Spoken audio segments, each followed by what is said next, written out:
author of Mostly What God Does, Savannah Guthrie. Why write a book about God? Why was this something, because I'm sure you've had many opportunities to write books.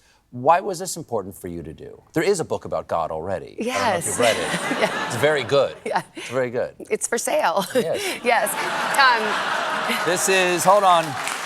This one is cheaper. You know, the truth is, I didn't really want to write a book at all. And I certainly didn't want to write a book about God. But what's interesting is that, you know, my faith is really important to me, as I understand it is to you too. And it's something that really thrills me and excites me and I'm passionate about. And when I was given the chance, I couldn't say no right away because I felt like I had something good to say about God. And I just wanted to say it. I mean, the book is called Mostly What God Does, and the rest of the sentence is, mostly what God does is love you. And talk about idealistic notions, but also radical and transformative if actually believed. How do you feel that in your life? Because sometimes that's a difficult thing for people to feel. Even people who love God may not feel God's love in return. They might feel it's unrequited. Absolutely, and I think so many of us, I mean, we ask ourselves, like, am I a good person? What about, have I made bad decisions in my life? Is God like this scolding father figure, always in judgment, some taskmaster, or someone waiting to rain down calamity upon me if I don't do everything right?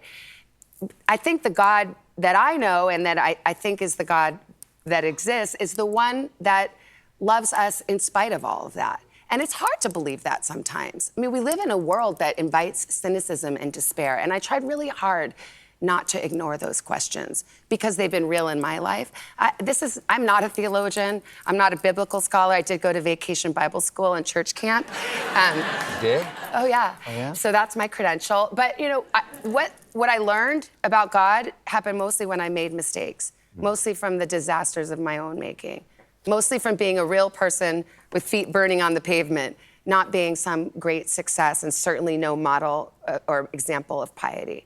I want to ask you about this chapter on page 75. The name of the chapter is, grab that, it's called Spooning with God. Yeah. And the obvious question here is God the big spoon or the little spoon? Well, Stephen, you'll have to buy the book, but he's a snuggler. No, I'm just kidding.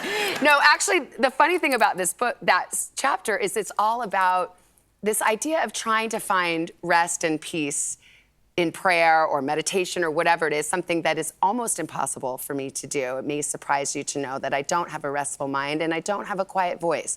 So the notion that you're going to sit there and wait for some reflection or to try to be in the presence of God does not come naturally to me. So I write about trying to create a visual like, hey, maybe it's me and God and we're like sitting on a sofa and maybe our elbows are touching and I'm like, no, that's like an awkward first date. And then I tried to visualize like, well, maybe if we like, maybe I'm just like laying here and then God is like right there. And then I'm like, I don't want to spoon with God. So that's what it's really about. But the idea is, how can we put our minds at rest? I've lost you, haven't I? Yes.